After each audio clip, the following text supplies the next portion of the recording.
তো ঝড়ের শুরুতেই বা আমটা পেকে যাওয়ার পরে অনেকগুলো কাঁচা আম পড়ে গেছিলো, যেটা সব বাড়িতেই হয়। তো সেই কারণে আমি ঠিক করেছিলাম যে এই আমগুলো নষ্ট না করে এগুলোকে ছোট ছোট করে আমি রোদে রেখে দেবো, so that I can use for different purpose.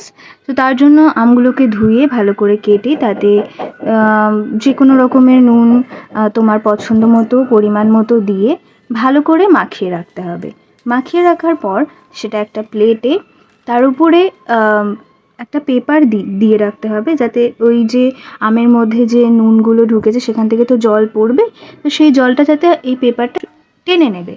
তো সেই কারণে ঠিক এইভাবেই পরিষ্কার পরিচ্ছন্নভাবে সাজিয়ে, যাতে একটার গায়ে একটা না হয়, তাহলে রোদে দিলে তাড়াতাড়ি সেগুলো শুকিয়ে যাবে। আর এই জলটা যে পড়ে থাকবে, নুন জলটা, এটা ফেলে দেবে না, এটা প্রতিদিন একবার করে ওই আমটার সাথে মাখিয়ে দেবে, তাহলে এটা নষ্ট হবে না। তো আমার 2 দিন লেগেছিল এই আমটা শোকাতে।